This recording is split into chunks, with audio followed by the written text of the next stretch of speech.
Morning dear students, myself doctor A K Mishra. आज हम लोग बेटा शुरू करते हैं इलेक्ट्रोकेमिस्ट्री, एक नया चैप्टर है। ठीक है, तो देखिए जरा ध्यान रखिएगा। अब तक हम लोग 3 चैप्टर्स कंप्लीट कर चुके हैं, जिसमें आपका सॉलिड स्टेट है, सॉल्यूशन है और कोऑर्डिनेशन केमिस्ट्री। आज हम 4th चैप्टर स्टार्ट कर रहे हैं, इलेक्ट्रोकेमिस्ट्री। एक बात दिमाग में आप बैठा के रख लीजिए कि चैप्टर्स जैसे जैसे आपके शुरुआत होते हैं मैं आपको एक पीडीएफ देता हूँ नोट्स का। आपको जो पढ़ाता हूँ उसको आप कॉपी में नोट करिए ही करिए। जो पीडीएफ दिया हो उससे आप डेफिनेशन से याद करिए, न्यूमेरिकल्स क्वेश्चन, जितने भी इस तरह के क्वेश्चंस हैं, स्पेशली फिजिकल केमिस्ट्री में जितने ज़्यादा क्वेश्चंस आप कर सकेंगे। अगर आपको बोर्ड में 90+% मार्क्स उठाना ही उठाना है, और वो बहुत आसान तरीका है, केवल और केवल आप जो हमने आपको बुकलेट दी है उसको पूरा सॉल्व कर डालिए और वो पूरी अच्छी तरीके से आना चाहिए। ठीक है, इस बात को बहुत ध्यान से और अच्छे से करेंगे। ठीक है, चलिए हम लोग स्टार्ट करते हैं इलेक्ट्रोकेमिस्ट्री। देखिए इलेक्ट्रोकेमिस्ट्री को हम 3 सेगमेंट में पढ़ेंगे। ठीक है, 3 सेगमेंट्स हैं जिनमें हम इलेक्ट्रोकेमिस्ट्री चैप्टर को डिवाइड करके पढ़ते हैं। देखिए इलेक्ट्रोकेमिस्ट्री, ये 3 सेगमेंट में, इसको 3 पार्ट में इसका है, जिसमें आपको इसको पढ़ना है। पहला है इसका, जिसमें हम लोग पढ़ेंगे क्या कि इलेक्ट्रोड्स क्या हैं, ठीक है, सेल क्या है, ठीक है, और सेल पोटेंशियल क्या होता है। फिर उसके बाद आप नर्स्ट इक्वेशन एक्सेट्रा, ये सब चीजें छोटी छोटी पढ़ेंगे। दूसरा सेगमेंट आता है जिसमें आप पढ़ेंगे इलेक्ट्रोलाइट और मोलर कंडक्टेंस, यानी जो सेल में हम जो भरते हैं इलेक्ट्रोलाइट वगैरह किसी सेल में, वो क्या है, उसका मोलर कंडक्टेंस क्या होगा, कितने डिपोजिशन होगा आपका, इसमें बहुत सारी चीजें हैं और भी वो सब छोटी छोटी चीजें हैं, वो पढ़े डालेंगे। थर्ड सेगमेंट होगा जिसमें हम different primary and secondary batteries के बारे में पढ़ेंगे, सेल के बारे में पढ़ेंगे, और आखिर में अगर कुछ स्पेशल है जैसे कोरोजन एक्सेट्रा है, ये सब पढ़ेंगे। ये 4 सेगमेंट में एक करके हम आपको एक तरह से आपको रफली बता रहे हैं। ऐसा कुछ नहीं है कि ये डिवाइडेड है 4 सेगमेंट में, लेकिन आपको समझाने के लिए बता रहे हैं कि इस तरीके से आप स्टार्ट करेंगे। ठीक है, इसका कुछ थोड़ी सी चीजें शायद आपको रेडॉक्स में पढ़ाया गया है, अगर याद है तो अच्छी बात है, तो नहीं याद है तो फिर हम यहाँ से शुरू कर रहे हैं, उसको जरा ध्यान से देखिएगा। देखिए चैप्टर है हमारा इलेक्ट्रो केमिस्ट्री। कहते हैं कि this chapter mainly deals with, किसके साथ डील करता है, interconversion of electrical energy to chemical energy and chemical energy to electrical energy। यानी बेसिकली अगर हम कहें तो हम इसको एनर्जी का जो इंटर कन्वर्जन हो रहा है उसके रिस्पेक्ट में चेक कर रहे हैं। कैसे देखिए, यहाँ लिख दिया, जैसे मान लीजिए हमने लिख दिया इलेक्ट्रिकल एनर्जी, और यहाँ लिख देते हैं हम केमिकल एनर्जी। यहाँ कहना क्या चाह रहे हैं कि ये जो इलेक्ट्रिकल एनर्जी है, ये केमिकल एनर्जी, इलेक्ट्रिकल एनर्जी में चेंज होते रहते हैं। बेसिकली इसी के पूरे फिनोमेना, फंडामेंटल्स कैसे हो रहा है, क्यों हो रहा है, कब कम होगा, कब ज्यादा होगा, कब होगा, कब नहीं होगा, जितने भी इसके अंदर आपकी चीजें हो सकती हैं, सबके बारे में डिटेल पढ़ेंगे। एनीवे, बट फिलहाल ऐसे देखिए कि केमिकल एनर्जी को अगर हम इलेक्ट्रिकल एनर्जी में कन्वर्ट करते हैं, जैसे मान लीजिए कुछ केमिकल्स का इस्तेमाल किया, जिससे केमिकल एनर्जी को हम लोग क्या कर रहे हैं, इलेक्ट्रिकल एनर्जी चेंज कर रहे हैं। जैसे हमारा सेल होता है, सेल में केमिकल्स होते हैं, लगाया और हमें इलेक्ट्रिसिटी फ्लो होना शुरू हो गई और हमें जो भी अपना काम करना है उसके लिए आउटपुट मिलना शुरू हो जाता है। तो जिन डिवाइसेस से इसको करते हैं उन डिवाइसेस कहते हैं वोल्टिक और गैल्वेनिक सेल्स। और ये जो है, जैसे एग्जांपल के तौर पर अगर आप देखना चाहें तो आपके ड्राई सेल हो गया, आपका जो बटन सेल है, बटन सेल जो हम लोग के नॉर्मली जो है आज के इलेक्ट्रॉनिक वो आ रहे हैं, इक्विपमेंट आ रहे हैं, देखे होंगे छोटे छोटे बटन टाइप का होता है, ऊपर प्लस माइनस इस टाइप से लिखा होता है, वो बटन सेल, ये सब वोल्टिक सेल में आते हैं, जिनसे हम केमिकल एनर्जी को इलेक्ट्रिकल एनर्जी चेंज करते हैं। और साथ ही साथ इधर देखिए, इलेक्ट्रिकल एनर्जी को केमिकल एनर्जी में चेंज करते हैं जिस डिवाइस से, उसको बोलते हैं इलेक्ट्रोलाइटिक सेल। तो ये पूरी डिटेल हम लोग को समझनी है, लेकिन उसके पहले हमें समझना होगा कि एक सेल क्या होता है, सेल के इलेक्ट्रोड क्या होते हैं, कैसे किसका फॉर्मेशन होता है, इन सारे डिटेल्स को हम थोड़ा थोड़ा थोड़ा करके आपको समझाते जा रहे हैं, डिटेल्स आप समझते जाइए, ठीक है। जैसे हम अब बात करना शुरू करें तो बेसिकली हमने क्या कहा, इस चैप्टर में हमें जो डिस्कस करना है कि कैसे chemical energy electrical energy chemical energy में कन्वर्ट हो रही है, इसी को डिटेल स्टडी हम इसमें करेंगे। और उसमें जितने भी फंडामेंटल्स हो रहे हैं, जितने फिनोमेना आ रहे हैं, इनको बहुत कायदे से डिस्कस करेंगे।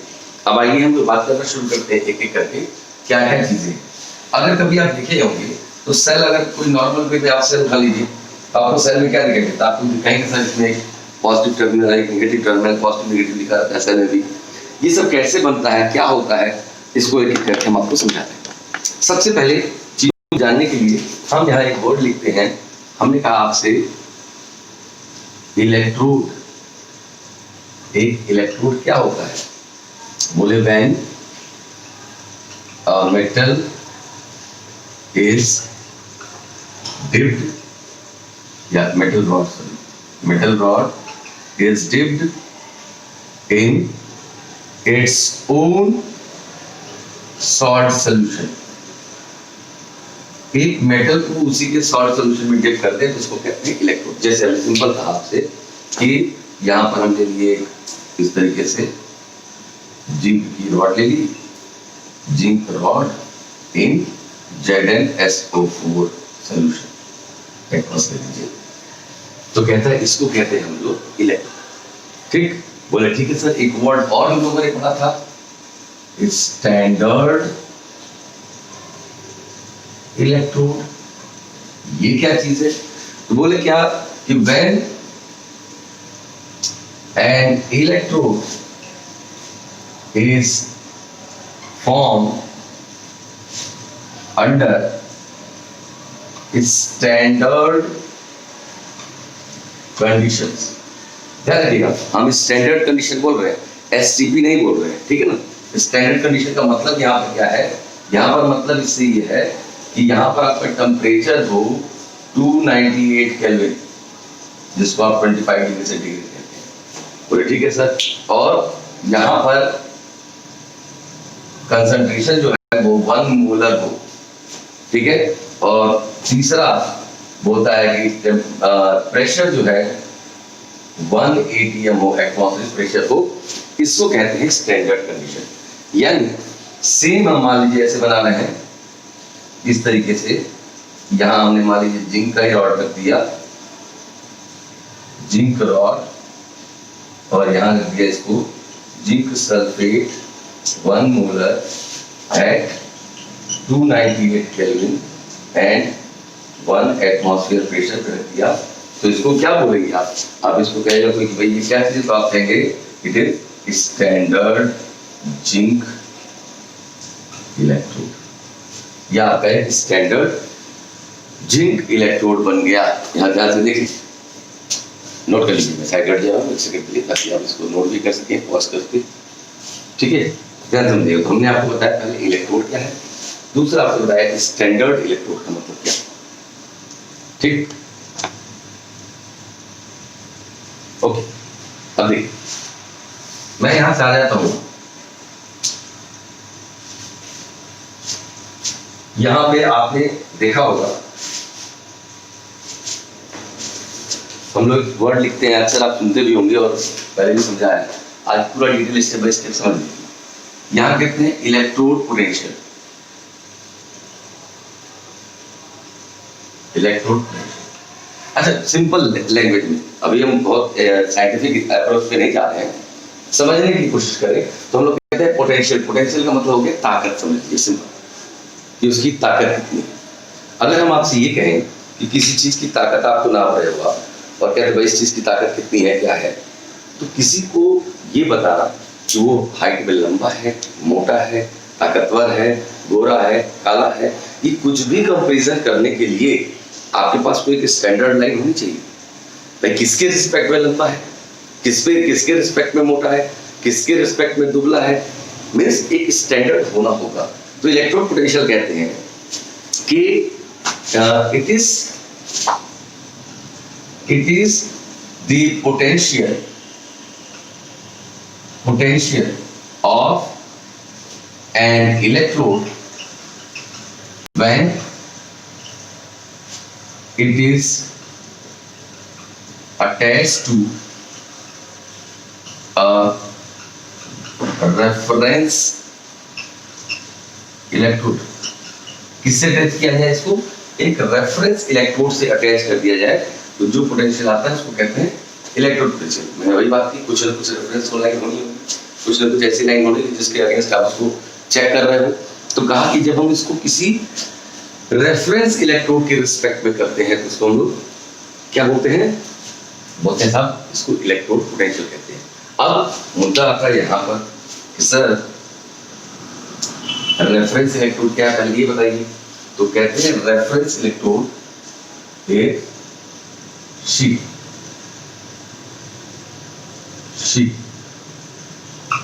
अब आप पूछ सकते हैं सर व्हाट इज शी? ये शी क्या है? तो शी का फुल फॉर्म होता है स्टैंडर्ड हाइड्रोजन इलेक्ट्रोड। अब जरा बात को समझिएगा, यानी कहता है किसी भी इलेक्ट्रोड को हम इसके साथ अटैच करके और फिर पता लगा सकते हैं कि उसका पोटेंशियल कितना है। स्टैंडर्ड हाइड्रोजन इलेक्ट्रोड ये क्या होता है जरा देखिए। कहते हैं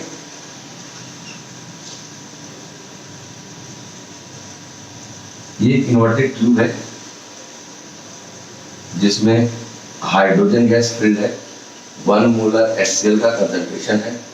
और यहाँ बहुत इंपॉर्टेंट बात जो है वो समझाने के लिए बनी है, इसमें पड़ा हुआ है ये एक रॉड। ये रॉड किस चीज का है? बोले सर ये रॉड प्लेटिनम का है। देखिए जहां पर हम गैस का इलेक्ट्रोड बनाते हैं, ठीक है, वहां पर हम एक इनर्ट ऐसे इस तरह से भेज दी। अगर हम इसको अटैच करना होगा किसी भी इलेक्ट्रोड के साथ, जिंक के साथ अटैच करेंगे सपोज करिए, तो जिंक का आपको निकालना है तो इसका इलेक्ट्रोड पोटेंशियल क्या है, तो उसके साथ इसको लिंक करेंगे। तो लिंक करने के लिए भाई 25 डिग्री सेंटीग्रेड पे ये गैसियस होगा ना हाइड्रोजन, तो गैस के साथ आप टाइट नहीं कर पाएंगे ना जिंक को, तो मेटल होता है भाई 25 डिग्री सेंटीग्रेड पे।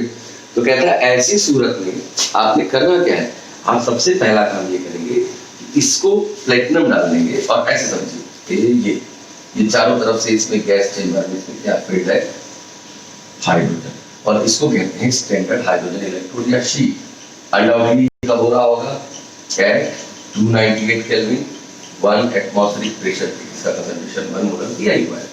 ध्यान रखिए, आप ऐसे समझ लीजिए जैसे आप आइसक्रीम खाते हैं, आपको फ्लेवर कौन सा पसंद है, वो पसंद किया आप आइसक्रीम ले लेते हो, लेकिन उस आइसक्रीम के अंदर जो स्टिक लगी है वो फ्लैट है, राउंड है या क्वाड्रेंगल है, इस टाइप से है, इससे आपका कोई लेना देना नहीं है। आप अगर चॉकलेट आइसक्रीम मांगते हो, वो चॉकलेट आइसक्रीम देता है उसकी जो डंडी है वो फ्लैट है, तो आप नहीं खाओगे, बोलोगे नहीं इसका राउंड शेप होना चाहिए, नहीं, आप बोले सर डंडी से क्या लेना था, उसके चारों तरफ जिस फ्लेवर का आइसक्रीम चाहते थे वही तो है। यही आपको यहाँ पर हमें समझना है। ये प्लेटिनम इलेक्ट्रोड है जो बिल्कुल बिहेव करेगा हाइड्रोजन की तरह से, मींस हाइड्रोजन इलेक्ट्रोड को रिप्रेजेंट करेगा, क्योंकि इसके इर्द गिर्द जो चारों तरफ भरा हुआ है दैट इज हाइड्रोजन, और ये स्टैंडर्ड हाइड्रोजन इलेक्ट्रोड कहलाएगा। अब एक क्वेश्चन दिमाग में आता है कि व्हाई हाइड्रोजन, मैं आपको एक रीजन बता देता हूँ और कोई रीजन आप खोज के आएंगे, देखिए कितने लोग बताते हैं। वैसे आप लोगों का अप्रोच बहुत ही लेक्सार्जिक है भाई, अगर आप लोग इसी तरह से अप्रोच रखे रहेंगे, मुझे जो देखने को मिलता है कि आप लोग वीडियो लेक्चर अपलोड हो जाता है, एक दिन 2 दिन बाद देख रहे हैं, ठीक है, तो मैं आज इस बात को निश्चित रूप से फादर से कहूँगा कि मैक्सिमम 5 डेज एक वीडियो रहेगा, उसके बाद से सारे वीडियोज आपके हटा दिए जाएंगे, ठीक है। और आप लोग जो लोग ये सोच के रख रहे हैं कि हम डाउनलोड कर लेंगे लिंक से, वो भी वहां से हटा दूंगा। इस बात का आप खास ख्याल रखिए, आपके लिए टाइम बेटा वापस लौट के नहीं आएगा। आप किसी गफलत में जी रहे हैं तो इसको सोच लीजिए, ये समय लौट के नहीं आएगा, समय मिला है तो उसका पूरा यूटिलाइज करो या उसका उपयोग करो पढ़ने के लिए, ठीक है ना। कहते हैं क्यों हाइड्रोजन, तो कहते हैं because because standard oxidation and reduction potential of hydrogen is 0.0 volt। कहता है कि हाइड्रोजन का standard oxidation and reduction potential दोनों क्या है, 0 वोल्ट है। अब जीरो की रिस्पेक्ट में अगर पॉजिटिव लाइन एक नंबर लाइन खींच लीजिए, जीरो की रिस्पेक्ट में अगर कोई डिजिट पॉजिटिव हो या नेगेटिव हो तो आपको उसका कैलकुलेशन बहुत आसान हो जाता है, आप आसानी से उससे कैलकुलेट कर सकते हैं, उसे बता सकते हैं। ठीक है, अब जरा ध्यान रखिएगा, ये हमने यहाँ पे किया, अब किसी को भी कर सकते हैं। अब यहाँ पर हम बात करना शुरू करेंगे, चलिए ये नोट कर लीजिए, 2 मिनट के लिए हट जाता हूँ। ठीक, उम्मीद करता हूँ इतने में तो पॉज कर लेंगे। अब यहाँ से बात करता हूँ जो हमने कहा है इस चीज को लेकर के। अब देखिएगा, यहां से कह रहे हैं, ये हमने रिडॉक्स में भी आपको बताया हुआ है, जब रिडॉक्स पढ़ रहे थे हम लोग, बैलेंसिंग वाला इसको बताया हुआ थोड़ा सा, यहाँ तक तो ध्यान रखे रहिएगा। anyway, फिलहाल मैं यहाँ कहता हूँ क्या है कि यहाँ पर हम एक वर्ड लिख रहे हैं, स्टैंडर्ड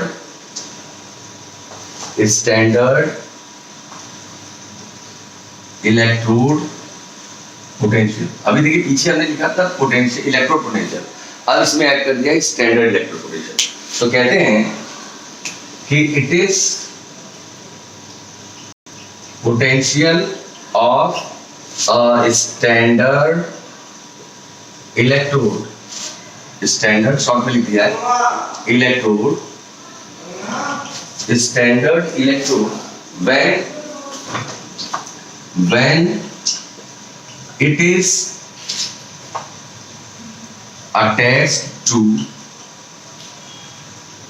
शीट या स्टैंडर्ड हाइड्रोजन इलेक्ट्रोड, एक स्टैंडर्ड इलेक्ट्रोड का पोटेंशियल।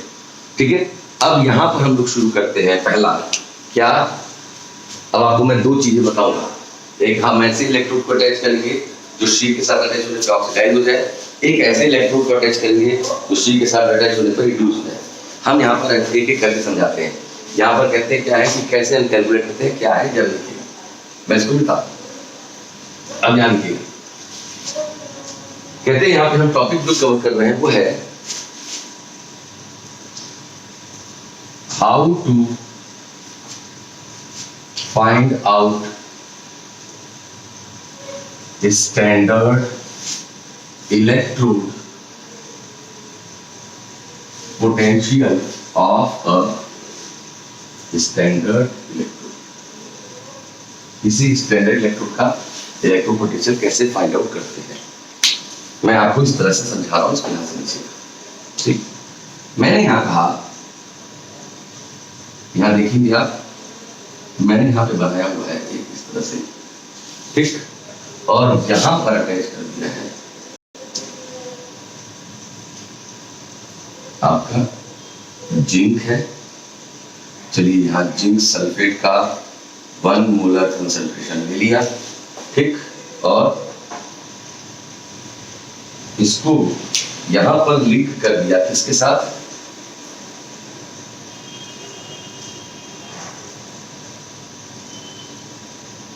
यहां पर अटैच कर दिया इसको शी के साथ, 1 मोलर HCl है। ठीक है, अब यहां पर आपको जैसा आपने बताया था, यहाँ प्लेटिनम की रॉड डाल दिया, इसको और इसके बीच में गैल्वेनोमीटर डाल करके हमने यहाँ क्या किया, अटैच कर दिया। ध्यान से बात समझिएगा। चलिए अब अगर गौर करें तो यहाँ क्या हो रहा है, यहाँ पे आपने कहा कि सर ये सब कुछ सारा सेटअप जो है मैं आपको बार बार नहीं बताऊंगा, यहाँ पे आप ध्यान रख के लिख लीजिएगा कि 298 केल्विन और 1 एटमॉस्फेयर पे ही हो रहा है, इसको मैं बार बार लिखूंगा नहीं। ठीक है, तो अब यहाँ हमने इसको अटैच कर दिया। अटैच करने के बाद इन दोनों को यहाँ पर हमने जोड़ दिया है एक ऐसे इन्वर्टेड यू शेप ट्यूब से, इसको कहते हो आप सॉल्ट ब्रिज। अब ये सॉल्ट ब्रिज क्या होता है कैसे समझ लो, यहाँ पे समझिएगा। आपसे कोई पूछता है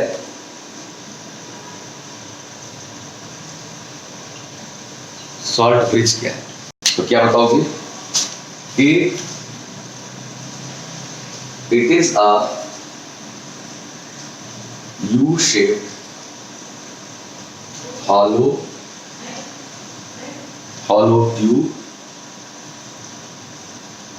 filled with agar and salt of potassium like KCl, KNO3 etc. कहता है इसमें अगर आपको मालूम होगा कि एल्गी है, इसका सेमी सॉलिड लाइन बनाते हैं तो ऐसी इस तरह से होता है ये कि ये इस तरीके से यहाँ पर आया और यहाँ पर आने के बाद से ये देखिए हॉलो ट्यूब में आपने क्या किया, यहाँ पर डाल दिया अगर है और अगर के साथ अगर ये एल्गी है जिसका सेमी सॉलिड सॉल्यूशन है प्लस मान लीजिए हमने पोटेशियम का KCl लिया। इसको क्या करते हैं कि यहाँ नीचे साइड में इसको ध्यान रखिएगा कि कॉटन प्लग कर देते हैं ताकि इसका सेमी सॉलिड सॉल्यूशन इसमें गिरने ना पाए। और इसमें भरा हुआ क्या है आप देखें, यहाँ पे भरा है K और Cl मान लेते हैं। पोटेशियम नाइट्रेट हो सकता है, कुछ भी हो सकता है, पोटेशियम का सॉल्ट ले लिया। अब देखिए ध्यान सुनिएगा, ये टर्मिनल टू टर्मिनल ऊपर जुड़ गया, ये सॉल्यूशन को जोड़ने के लिए आपने सॉल्ट ब्रिज का सहारा ले लिया। अब ये पूरा का पूरा सेटअप कनेक्टेड हो गया दोनों को, ठीक। अब यहाँ पे क्या देखते हैं, गैल्वेनोमीटर का डिफ्लेक्शन समझाता है कि भाई इलेक्ट्रॉन इधर से आ रहा है और इधर की तरफ जा रहा है, तो ठीक है सर। यानी यहाँ क्या हो रहा होगा अगर ऐसा हो रहा है, बोले सर यहाँ ऐसा हो रहा होगा कि जिंक जो है वो टूट करके Zn+2 में चेंज हो रहा होगा, 2 इलेक्ट्रॉन दे रहा होगा ये, ठीक। अब कहते हैं यहाँ से आपसे है कि the electrode at which oxidation take place is known as, ऐसे इलेक्ट्रोड को हम लोग क्या कहते हैं, बोले सर ऐसे इलेक्ट्रोड को हम लोग कहते हैं एनोड। ये एनोड हो गया। अब यहां देखिए क्या हो रहा है, जब ये इलेक्ट्रॉन आया तो क्या किया, ये H+ को ये इलेक्ट्रॉन को एक्सेप्ट कर लिया और चेंज हो गया हाइड्रोजन गैस, ठीक है। यहां पर क्या लिख सकते हैं कि the electrode at which reduction take place is known as, क्या कहते हैं इनको, बोला सर ऐसे इलेक्ट्रोड का आप कहते हो कैथोड। तो एक चीज तो आप क्लियर कर लीजिए, कैथोड और कैथोड का बेसिक प्रिंसिपल क्या है। तो कहता है एनोड वो इलेक्ट्रोड होता है जिसपे ऑक्सीडेशन हो रहा हो, कैथोड वो होगा जिसपे रिडक्शन हो रहा है। अब जरा बात ध्यान समझिए, कहता है अगर जैसे हम जान रहे हैं इसमें टूट के, जैसे यहाँ से मान लीजिए कि यहाँ पे कहता है कि Zn+2 आपका सोल्यूशन में आ रहा है, जैसा आपको रिएक्शन बता रहा है, Zn+2 यहाँ भी था इसकी वजह से और Zn+2 आपका इसमें आ रहा है इलेक्ट्रॉन लूज करके, तो इसकी वजह से यहाँ क्या होगा, Zn+2 आयन का कंसंट्रेशन बढ़ जाएगा, यहाँ से बढ़ जाएगा। यहाँ देखिए HCl में से H+ चेंज हो जा रहा है, इसमें H2 गैस में, तो एज अ रिजल्टेंट H+ तो कम हो गया लेकिन Cl- बढ़ा नहीं, लेकिन H+ कम हो गया तो इसका कंसंट्रेशन इंक्रीज हो गया। अब ध्यान रखिएगा इन दोनों के बीच में, इसके और इसके बीच में यहाँ कंसंट्रेशन Zn का ज्यादा हो गया, यहाँ Cl, तो यहाँ क्या डेवलप हो गया, कंसंट्रेशन ग्रेडियंट, इन दोनों के बीच में कंसंट्रेशन ग्रेडियंट डेवलप हो गया। अब यहां से क्या हुआ, ये आयंस मूव करना शुरू कर दिए, इधर से इधर तक। क्यों मूव करना शुरू कर दिए, इस कंसंट्रेशन ग्रेडियंट को ये क्या कर सके, न्यूट्रलाइज कर सके। और ये तब तक करते रहते हैं जब तक दोनों के बीच में इक्विलिब्रियम ना आ जाए, और जैसे ही इक्विलिब्रियम एस्टैब्लिश हो जाता है आपका सेल डेड हो गया, यानी सेल आपका अब फंक्शन नहीं कर सकता क्योंकि चार्ज उसमें से मूव नहीं हो रहा, इक्विलिब्रियम ऑलरेडी एस्टैब्लिश हो चुका है। खैर ये सेटअप करने के बाद अब यहाँ तक हम लोगों ने कर लिया, ठीक है। अब मैं इसको यहाँ पे 2 सेकंड के लिए पॉज करता हूँ क्योंकि मुझे कुछ मिटाना पड़ेगा समझाने के आपको, ठीक है। मैं डायग्राम तो रहने देता हूँ, रहता हूँ, सॉल्ट भी रिजल्ट मिटाऊंगा जरा, ठीक है। आप पॉज करके नोट कर लीजिएगा। चलिए अब देखिए यहाँ पे, यहाँ क्या देख रहे हैं, हमको क्या देखने को मिल रहा है कि ध्यान समझिएगा, in this setup it was found that the potential is 0.76 volt. चलिए ये देखा हम लोगों ने कि जब ऐसे इसको अटैच किया इसका पोटेंशियल कितना मिला 0.76 वोल्ट। अब इंपॉर्टेंट क्या बात आ रही है इसमें, it is due to oxidation of standard zinc electrode. बोले हाँ सर यहाँ ऑक्सीडेशन हो रहा है, क्योंकि देखिए हाइड्रोजन का तो 0 है, मैंने आपको पहले बताया था, और इसलिए जो कुछ भी आ रहा है वो किसका है, इसके ऑक्सीडेशन की वजह से हो रहा है। तो आप क्या लिखेंगे हेंस स्टैंडर्ड ऑक्सीडेशन पोटेंशियल, जिसको हम अब आगे आकर के आपको एसओपी करके लिखेंगे, standard oxidation potential of zinc equals to 0.76 volt. बोले ठीक है सर, लेकिन इसको लिखने का तरीका क्या है, अब इसको और देख लीजिए ध्यान से। इसको ऐसे लिखते हैं ई नॉट का मतलब हो गया standard, Zn by Zn plus 2। बोले Zn by Zn plus 2 मतलब पहले ये जिंक था, अभी Zn plus 2 हो गया, इज इक्वल्स टू 0.76 वोल्ट। यानी इसको हम रिप्रेजेंट करने का तरीका यहाँ पे लिख दिया। यहाँ देखिए ई नॉट का मतलब हो गया बेटा स्टैंडर्ड, Zn यानी ऊपर जो लिखते हैं वो बताता है पहले इसका स्टेट था, Zn plus 2 बताता है इसका स्टेट अब हो गया। ये साफ साफ दिखाई दे रहा है, यहाँ से 0 से ऑक्सीडेशन स्टेटस का +2 हो गया है, यानी ऑक्सीडेशन हो रहा है। तो इतने स्टेटमेंट लिखने की बजाय अगर कहीं ये लिखा हुआ आपको मिल जाता है कि ई नॉट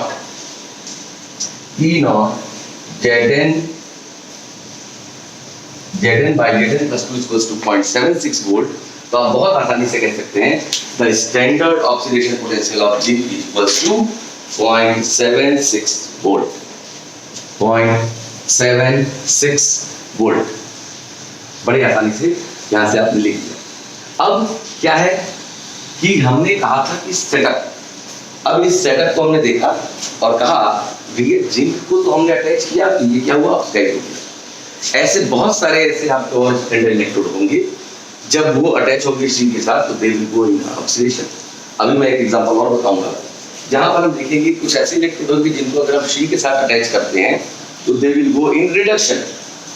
वहां से हम फिर आगे बढ़ेंगे और बोलेंगे कि भाई किसी इलेक्ट्रोड को, स्टैंडर्ड इलेक्ट्रोड को अगर हम अटैच करते हैं, अच्छा ये देखिए ये डेटा हमने निकाला मतलब कैलकुलेट किया होगा, ये ऐसे अंदाजा वाला नहीं है, ये कैलकुलेशन को जो मिला हम उसके बेसिस से बोल रहे हैं। बाकी आप जब करेंगे तो उसको आप अपने आराम से चेक कर सकते हैं। दिमाग में एक बात बहुत आसानी से फिट कर लीजिए, वो ये कि पढ़ाई का कोई शॉर्टकट है नहीं, ध्यान रखे रहिएगा। यहाँ स्टैंडर्ड हमने कहा क्या, तो हमें दो चीजें मिलेंगी कि कभी किसी स्टैंडर्ड इलेक्ट्रोड को अगर हम अटैच कर रहे हैं शी के साथ, या तो वो ऑक्सीडेशन में जाएगा या तो वो रिडक्शन में जाएगा। अगर ऑक्सीडेशन में जा रहा है तो हम उसको कहेंगे स्टैंडर्ड ऑक्सीडेशन पोटेंशियल, क्योंकि हम स्टैंडर्ड लेके चल रहे हैं। इसका मतलब कि नॉन स्टैंडर्ड भी होता होगा, तभी हम बार बार स्टैंडर्ड फोकस कर रहे हैं, बिल्कुल होता है, और उसको हम आगे आने वाले टॉपिक्स में देखेंगे कैसे हो रहा है। यहाँ इंपॉर्टेंट चीज ये है कि हम इसको फोकस करें। यहाँ पर हमको समझ में आ गया हमने क्या कहा कि क्या किया था कि स्टैंडर्ड जिंक इलेक्ट्रोड का हम इलेक्ट्रोड पोटेंशियल तब तक नहीं बता सकते थे जब तक उसको किसी रेफरेंस इलेक्ट्रोड से अटैच नहीं करते। और यहाँ जिस रेफरेंस इलेक्ट्रोड से अटैच किया उसका नाम हमने क्या कहा, शी, और देखा आपने सारा सेटअप यहाँ पर आपको समझ में आ गया। ठीक है, अब इसके बाद हम लोग जो नेक्स्ट टर्म है उसमें हम क्या करेंगे कि स्टैंडर्ड हाइड्रोजन इलेक्ट्रोड को अटैच करेंगे किसके साथ, कॉपर, स्टैंडर्ड कॉपर इलेक्ट्रोड के साथ अटैच करेंगे और फिर देखेंगे कि क्या होता है। ठीक है, यहाँ पर ध्यान रखिएगा, ऊपर में टर्मिनल्स आपस में वायर से जुड़े हैं, नीचे में सॉल्यूशन आपस में सॉल्ट ब्रिज से जुड़े हुए हैं। सॉल्ट ब्रिज को ध्यान से समझ लीजिएगा, सॉल्ट ब्रिज एक हॉलो ट्यूब होता है जिसमें हम अगर अगर सॉल्यूशन विद पोटेशियम के सॉल्ट के साथ, अच्छा पोटेशियम के सॉल्ट के साथ क्यों, ये भी आगे आने वाले टॉपिक में आपको क्लियर हो जाएगा कि हम पोटेशियम का